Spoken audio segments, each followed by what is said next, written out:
military of the world's smallest sovereign nation. To the untrained eye, it seems their role is to pose with sunburnt tourists for pictures, wearing those silly uniforms supposedly designed by Michelangelo. But there was a time when the Swiss Guards knew war, and their finest hour came on May 6th, 1527. The title is Faithfully, Loyally, Honorably, the Last Stand of the Swiss Guard. Please welcome Pierre.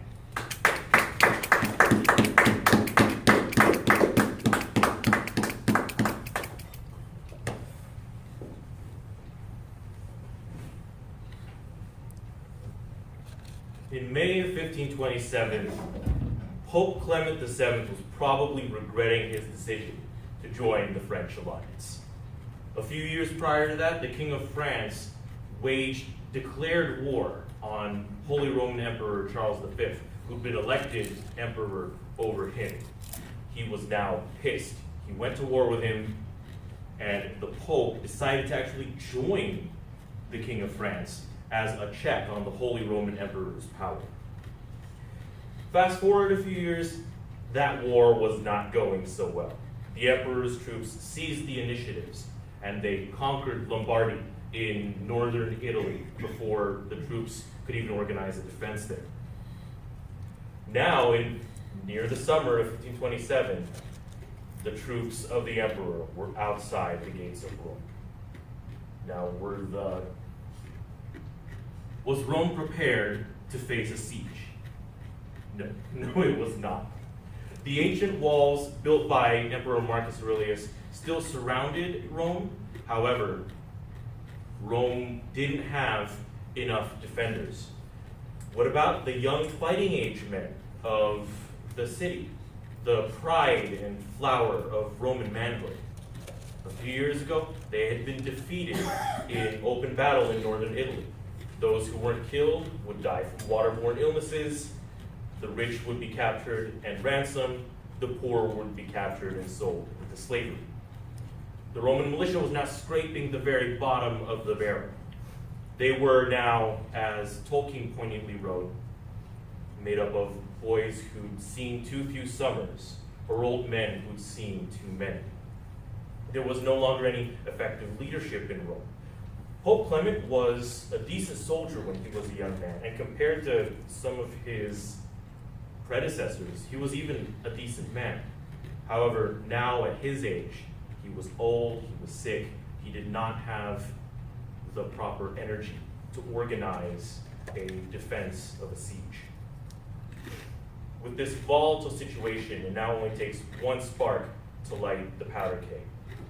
One complicating factor is that just 10 years ago, in 1517, Luther took his hammer, he nailed 95 Theses to the door of the Wittenberg Cathedral. Many of the soldiers 10 years later, they had Lutheran sympathies along with their princes. But that minimizes the big role that Catholics actually had to blame in the severity of the sack of Rome. You see, these troops hadn't been properly paid since they conquered northern Italy. And in the medieval and Renaissance period, oftentimes armies weren't paid by salary. Most of the soldiers on campaign, they joined for the opportunity to loot and plunder. You know the saying, to the victor, go the spoils of war, that saying? In the Renaissance period and in medieval times, that was the payment contract. And so now Rome lay open to conquest. It was heavy in gold and light in defenders.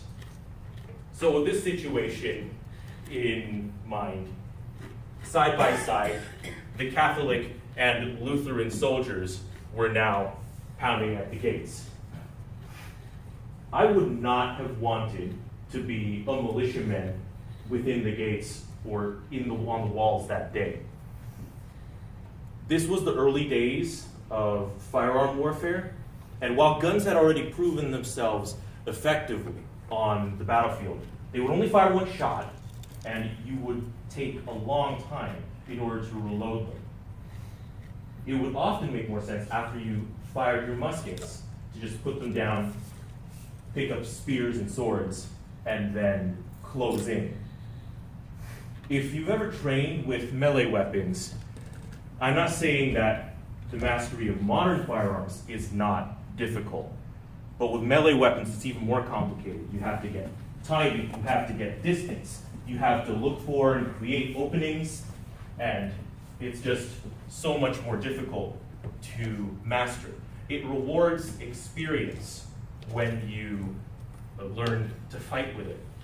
And experience was not forthcoming in this militia, not against the battle-hardened troops of Holy Roman Emperor Charles V. Many militiamen made the prudent decision to desert. Those who stood and fought were brutally executed, basically. So where that leaves the Pope and his armies is that with the walls breached, the race was now on to capture the Pope, dead or alive, king takes bishop. The Pope really had no options left. He had to flee St. Peter's Square and get himself into safety in Castel Sant'Angelo. Would the Pope make it in time? That was going to depend on the 189 Swiss guards that were available to him.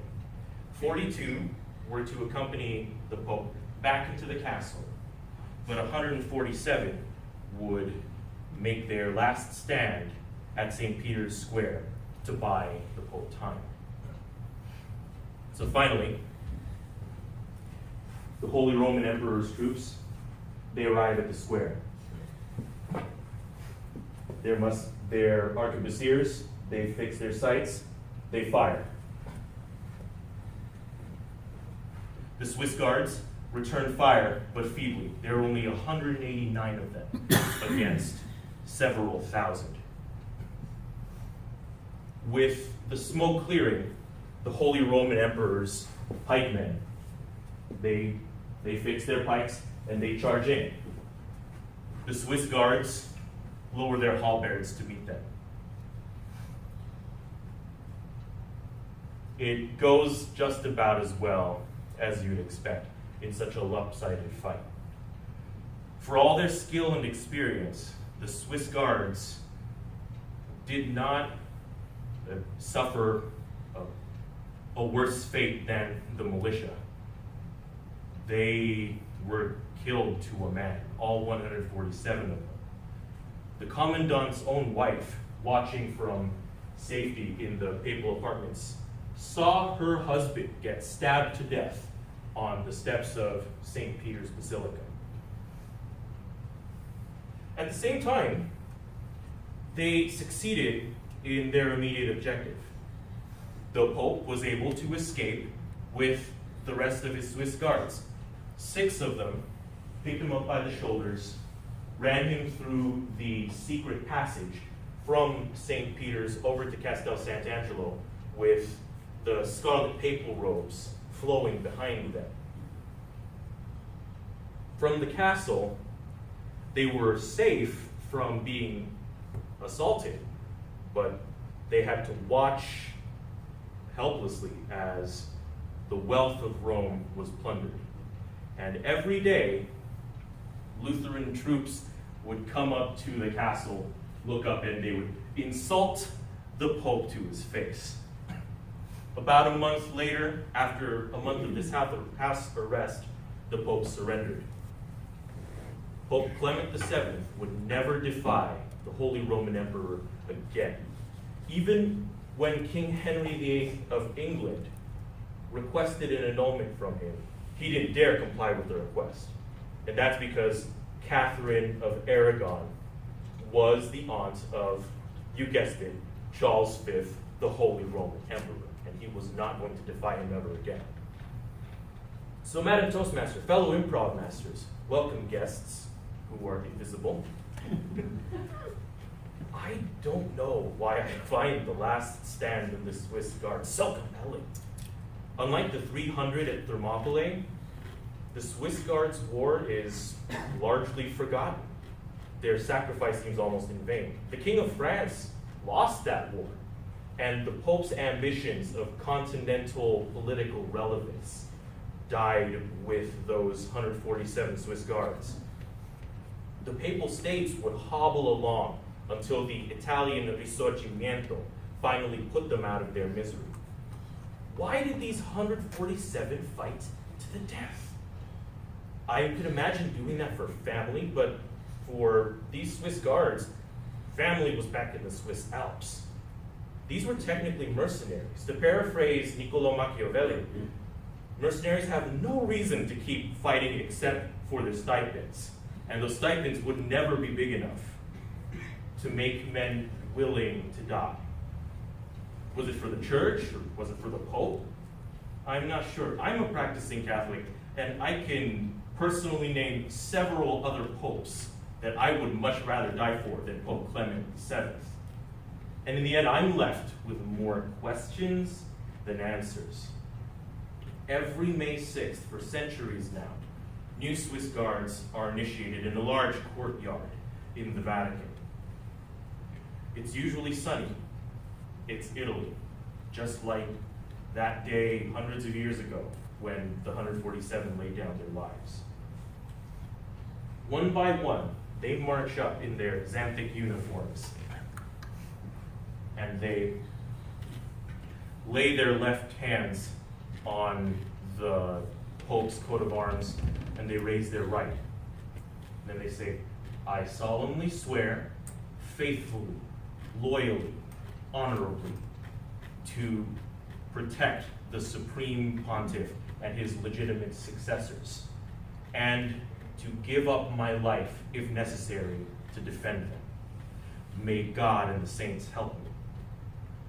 And me, looking on my phone an ocean away on YouTube, I'm nearly moved to tears.